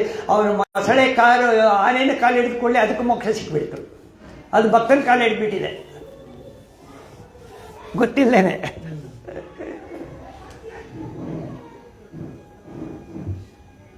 ಯೋಚನೆ ಮಾಡಿ, ಆದಷ್ಟು ಮನಸ್ಸನ್ನು ಈ ಕಡೆ ಕೇಂದ್ರೀಕೃತ ಮಾಡಬೇಕು. ಅಧ್ಯಾತ್ಮ ಪುಸ್ತಕಗಳನ್ನು ಓದಬೇಕು, ಅದರಲ್ಲಿ ಆಸಕ್ತಿಯನ್ನು ಬೆಳೆಸ್ಕೊಳ್ಬೇಕು. ಒಂದು ವೇಳೆ ಯಾವುದೋ ಒಂದು ಸಮಯದಲ್ಲಿ ನಮ್ಮ ಸಂಸ್ಕಾರದಲ್ಲಿ ಅಲ್ಲಿ ಸೇರಿದಾಗ ಅದಕ್ಕೆ ಇಷ್ಟು ವಯಸ್ಸಿಗೆ ಆಗಬೇಕಂತಿಲ್ಲ. ಯಾವುದೋ ವಯಸ್ಸಿಗೆ ಆಗ್ಬೋದು. ಆ ಒಂದು ವೇಳೆ ಆ ರೀತಿ ಬಂದ್ಬಿಡ್ತು ಅಂತಂದರೆ ನಿಮ್ಗೇನು ಬೇಡ, ಏನು ಬೇಡ. ಹೊರಗೆ ಲೋಕಾಸಕ್ತಿ, ಒಳಗೆ ಸಕಲ ವಿರಕ್ತಿ. ಹೊರಗೆ ಕಾರ್ಯಧ್ಯಾನ, ಒಳಗೆ ಉದಾಸೀನ. ಹೊರಗೆ ಸಂಸ್ಕೃತಿ ಭಾರ, ಒಳಗದರ ತಾತ್ಸಾರ. ಹೊರಯೋಗ ಸೂತ್ರವಿದು ಮಂಕುತಿಮ್ಮ, ಎರಡು ಕೋಣೆಯ ಮಾಡು ನೀ ಮನದಾಲಯದಿ, ಹೊರ ಕೋಣೆಯಲ್ಲಿ ಲೋಗರಾಟಗಳ ನಾಳೆ ವಿರಮಿಸುವೊಬ್ಬನೇ ಮೌನದ ಒಳಮನೆಯ ಶಾಂತಿಯಲ್ಲಿ. ಹೊರ ಯೋಗ ಶ್ರೇಷ್ಠವಾದ ಯೋಗ ಸೂತ್ರ. ಯೋಗ ಮೂಗಿಟ್ಕೊಂಡು ಕಾಲಿಗೆ ಅದೆಲ್ಲ ಮಾಡ್ತಾರೆ, ಅದೆಲ್ಲ ಅಷ್ಟಕ್ಕಷ್ಟು ಫಲ. ನಿಜವಾದ ಯೋಗ ಅಂದರೆ, ಯೋಗ ಅಂದರೆ ಏನು ಗೊತ್ತಾ? ಅಧ್ಯಾತ್ಮದಲ್ಲಿ ಯೋಗ ಅಂದರೆ ಯುಜ್ ಅಂತ. ಯುಜ್ ಅಂದರೆ ಟು ಜಾಯಿನ್. ನಾನು ಬೇರೆ, ಪರಮಾತ್ಮ ಬೇರೆ ಅಂತ ಎಷ್ಟೋ ಜನ್ಮಗಳಿಂದ ನನ್ನೊಳಗಡೆ ಬಂದಿರೋ ಭಾವನೆ, ನಾನು ಪರಮಾತ್ಮ ಒಂದು ಅಂತ ನಾನು ಸೇರಿಸಲಿಕ್ಕೆ ನಾನು ಸಮರ್ಥನಾದರೆ ನಾನು ಯೋಗಿ. ಪತಂಜಲಿ ಯೋಗ ಸೂತ್ರ ಏನು ಹೇಳುತ್ತೆ? ಯೋಗ ಚಿತ್ತವೃತ್ತಿ ನಿರೋಧ, ಮನಸ್ಸಿನ ಅಲೆಗಳನ್ನು ಇಲ್ಲದಂತೆ ಮಾಡುವುದು ಯೋಗ. ಮೊದಲನೇ ಶ್ಲೋಕ ಮಂತ್ರ, ಹೌದಾ? ಮನಸ್ಸಿನಗಳು ಇಲ್ಲದಂತೆ ಮಾಡ್ಬೇಕಾದ್ರೆ ಅವನೇನು ಹೇಳ್ತಾನೆ? ಯಮ, ನಿಯಮ, ಆಸನ, ಪ್ರಾಣಾಯಾಮ, ಪ್ರತ್ಯಾಹಾರ, ಧ್ಯಾನ, ಧಾರಣ, ಸಮಾಧಿ, ಅಷ್ಟಾಂಗ ಯೋಗ. ಇವಾಗೆಲ್ಲ ಮಾಡೋಕ್ಕಾಗುತ್ತಾ ನಮ್ಮ ಕೈಲಿ? ಇದೆಲ್ಲ ಮಾಡೋಕ್ಕಾಗುತ್ತಾ? ಆಗಲ್ಲ. ಏನು ಮಾಡ್ಬೋದು? ಸದಾ ಎನ್ನ ಹೃದಯದಲ್ಲಿ ವಾಸ ಮಾಡೋ ಶ್ರೀಹರಿ. ಈ ವಾಸ ಮಾಡೋ ಹರಿ ಒಳಗಡೆನೇ ಇದ್ದಾನೆ. ಕಂಡುಕೊಳ್ಳಿಕ್ಕೆ ನಮಗೆ ಸ್ವಲ್ಪ ತಾಳ್ಮೆ ಬೇಕು. ಹೊರಗಡೆ ನೋಡೋದನ್ನು ಕಡಿಮೆ ಮಾಡಬೇಕು. ಆವಾಗ ಒಳಗಡೆ ನೀವು ಗೊತ್ತಿಲ್ಲ ಎಷ್ಟೋ ಕೆಲಸಗಳು ನೀವೇನೇನು ಆಲೋಚನೆ ಮಾಡ್ತಾರೆ ಅದೆಲ್ಲ ತನ್ನಿಂತಾನೇ ಆಗ್ತಾ ಹೋಗ್ತಾ ಇರ್ತವೆ. ಯೋಗಕ್ಷೇಮಂ ವಹಾಮ್ಯಹಂ. LIC ಅವ್ರು ಹಾಕ್ಕೊಂಡಿದ್ದಾರೆ, ನಾವು ಮಾಡ್ತೀವಿ ನಿಮ್ಮ ಯೋಗಕ್ಷೇಮ ಅಂತ.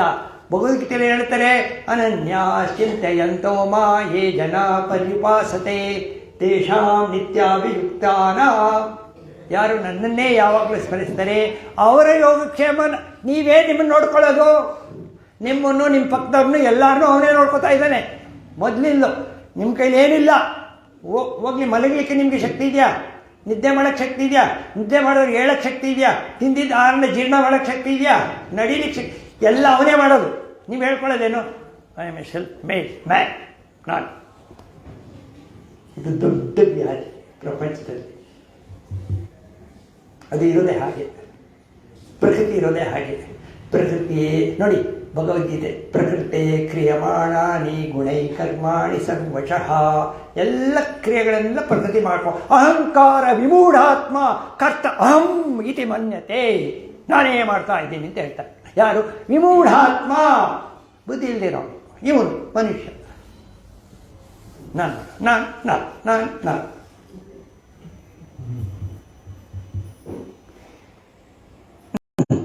ನೋಡೋಣ ಎಷ್ಟು ಮಟ್ಟಿಗೆ ಮುಂದೆ ಯಾವತ್ತಾದರೂ ಭೇಟಿ ಆದಾಗ ಇನ್ನೊಂದು ಸಾರಿ ಬ್ರಷ್ ಅಪ್ ಮಾಡಲಿಕ್ಕೆ ಆಗುತ್ತಾ ನೋಡೋಣ. ಸ್ವಲ್ಪ ಇಂಟ್ರೊಡಕ್ಷನ್ ಆಗಿದೆ. ಮುಂದೆ ನನಗೂ ಕೂಡ ಬೇಕಾದಷ್ಟು ಅನುಭವಗಳು ನಿಮ್ಮಿಂದ ಬಂದಿರುತ್ತೆ. ನನಗೆ ಗೊತ್ತಿರಲ್ಲ. ನಾವು ಅವ್ಯಕ್ತ ಪ್ರಪಂಚ ಅಂತ ಒಂದು ನಂಬ್ತೀವಿ. ನಮ್ಮ ಎದುರುಗಡೆ ಏನು ಕಾಣ್ತಾ ಇದೆಯೋ, ಕಾಣದೇ ಇರೋದೊಂದಿದೆ, ಅಲ್ಲಿ ಬೇಕಾದಷ್ಟು ಕೆಲಸ ಆಗ್ತಾ ಇರುತ್ತೆ. ನಾನಿಲ್ಲಿ ಬರಬೇಕಾದ್ರೂ ಯಾರೋ ಇವ್ರ ಮೂಲಕ ಕೆಲಸ ಮಾಡಿ, ಇವರು ನನ್ನ ತಂಗಿಗೆ ಫೋಟೋ ಮಾಡಿ, ಅವ್ರು ನಂಗೆ ಫೋನ್ ಮಾಡಿ ಇಲ್ಲಿ ಬರಬೇಕಾಯ್ತು. ಎಲ್ಲೋ ಯಾರಿಗೋ ಪ್ರೇರಣೆ ಸಿಕ್ತು, ಕರೆಸಬೇಕು. ನಾನು ನಿಮ್ಮನ್ನೆಲ್ಲ ನೋಡೋ ಭಾಗ್ಯ ಆಯಿತು, ನೀವೆಲ್ಲ ನನ್ನ ನೋಡೋದು ಒಂದು ಅವಕಾಶ ಸಿಕ್ತು. ಎಲ್ರಿಗೂ ರವಿ ಸುಬ್ರಹ್ಮಣ್ಯ ಅವರು, ಇಲ್ಲಿನ ಕಾರ್ಯಕರ್ತರು, ಸದಸ್ಯರು ಎಲ್ಲರಿಗೂ ವಂದಿಸಿ. ಒಂದು ನಿಮಿಷ. ಸರ್ವೇ ಭವಂತು ಸುಖಿನಃ, ಸರ್ವೇ ಸಂತು ನಿರಾಮಯಾಃ, ಸರ್ವೇ ಭದ್ರಾಣಿ ಪಶ್ಯಂತು, ಮಾ ಕಶ್ಚಿತ್ ದುಃಖಭಾಗ್ ಭವೇತ್. ಓಂ ಶಾಂತಿ ಶಾಂತಿ ಶಾಂತಿ. ಹರಿ ಓಂ. ಶ್ರೀ ಗುರುಭ್ಯೋ ನಮಃ. ಹರಿ ಓಂ. ತತ್ಸತ್.